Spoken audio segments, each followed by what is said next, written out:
Hello and welcome to the interview here on France 24. As the coronavirus takes a human and economic toll around the globe, India is no exception. The world's largest democracy imposed one of the strictest lockdowns on earth. Some restrictions have been loosened and the country will enter a new phase next week. To talk more about India's coronavirus response and the human toll it's been taking, we can speak to acclaimed Indian author Arundhati Roy. Arundhati, thank you very much for joining us here on France 24. Now, the lockdown that went into effect at the end of March resulted in an exodus of migrant workers. Overnight, millions of people lost their job. This week, the Prime Minister announced an economic rescue package of roughly $260 billion. That's 10% of the country's GDP. Will this money help heal any wounds, if you will? Listen, to be honest, I think all of us are still trying to unpack what that actually means, because in the past what we've seen is these big announcements are sort of just reheated schemes that already exist and so on. And the finance minister just finished sort of briefing the media. So I don't think I can really comment on exactly what that financial package is, other than, a newspaper headline for the moment. Now, the government was caught off guard when this lockdown went into effect. Few countries really had the game plan right from the get-go. Why is it that nearly 2 months on, India's migrant community is still paying the price? Well, it isn't the government that was caught off guard. It was all of us, the people, because the government announced the coronavirus arrived in India at the end of January.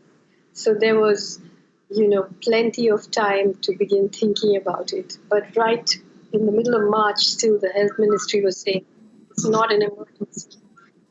We're still exporting respiratory equipment and PPEs. And then suddenly the lockdown was announced with 4 days notice. And of course, we still don't know the full contours of everything that has happened. All we know is that although the number of people getting infected has grown exponentially even during the lockdown, because in India, a lockdown means something different from what it means in Europe or America. Because in India, a lockdown means people compressed into physical spaces, not distanced, because people live in such small, squalid conditions, most people. And as for the workers who are being called migrant workers, these are people who were, by various schemes and economic policies, really swept out of the countryside into cities in very, very precarious, very low-paying jobs, crammed into tenements on the on the edges of cities. And suddenly, on the 24th of March, they had no money, they had nowhere to live, and they had to leave. And there was no transport. So there was, as the whole world witnessed, this huge exodus, which still continues till today. Thousands of people are still walking. But the only good thing is that somehow, even if we don't trust the figures entirely, while the numbers of people getting infected is increasing, the numbers of deaths are nowhere near like they have been in Europe and America. So why that is, obviously everyone has theories, but this is a great blessing so far. Indeed, the numbers in India are certainly lower than they are in Italy, in France, in the United States. I want to go back to the migrant workers who are still, as you said, many of them are walking, back to their towns and villages in rural parts of the country. Do you fear that the lockdown and the chaos it's created, the economic toll it's taken on them, will keep them away from India's cities? It's hard to say, because there's going to be so much desperation. There is so much desperation. I mean, we're not just talking about job losses now. We're talking about a situation of mass hunger. In cities, certainly that is happening.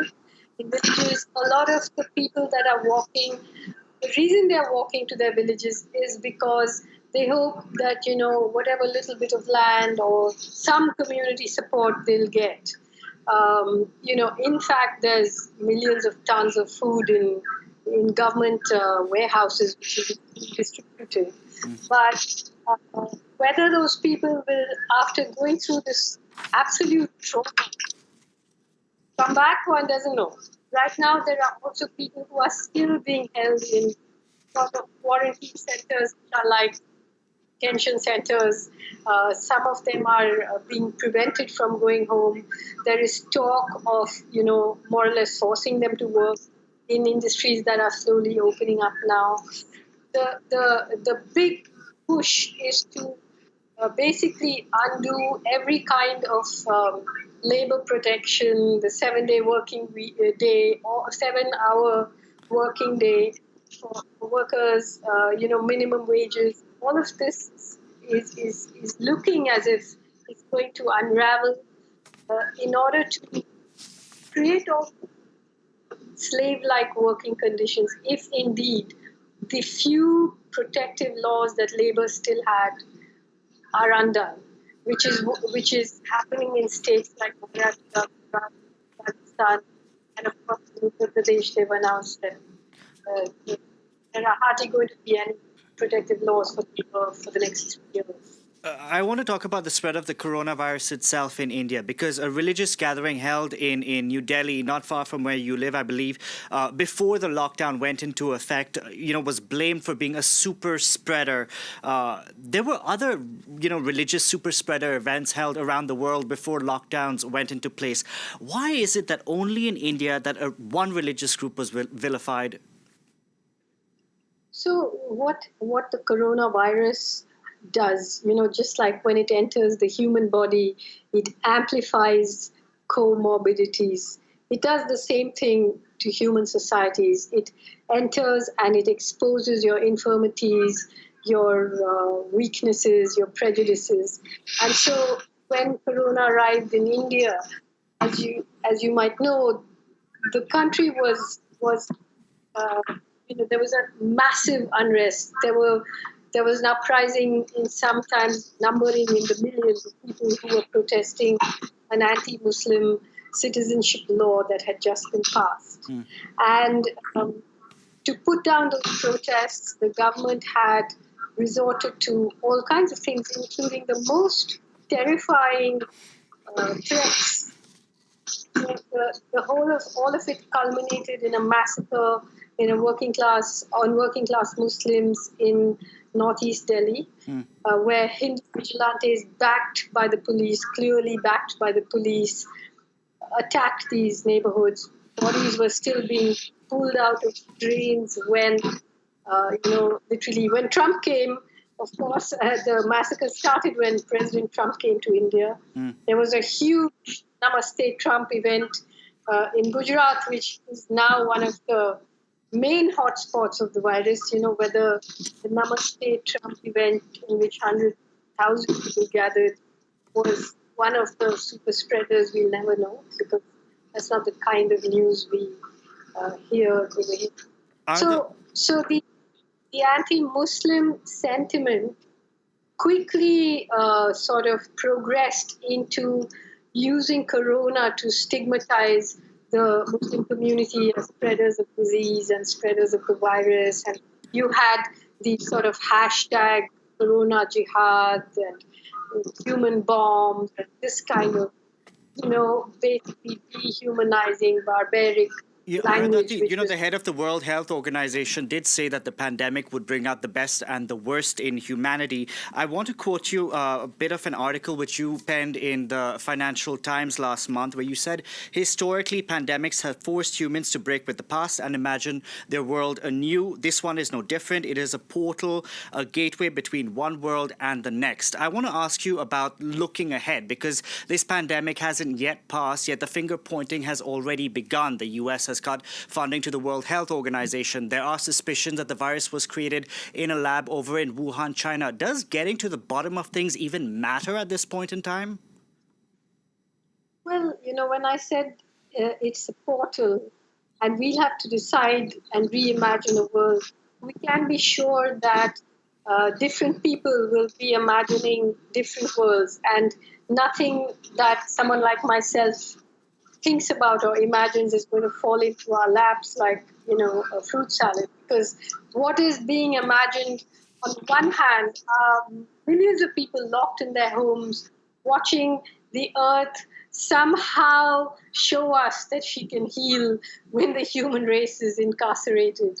On the other hand, you have the chessmen being moved around so fast, where you have, as I said, labor laws being dismantled. You have, elephant sanctuaries in India being turned into coal mines. You have all kinds of things that are going to actually increase our race, speed in our race towards the climate collapse. You have all these countries colluding, sort of nationalist authoritarian regimes and disaster capitalists and data miners colluding to create a kind of super surveillance state. So if we were earlier sleepwalking into a surveillance state, now we are panic running into a super surveillance state where we will be literally electronically handcuffed. We'll have to see what the future holds for us, Arundhati. I'm going to have to leave it there. Thank you very much for joining us on the program today. And that's where we leave it. Thank you very much for watching.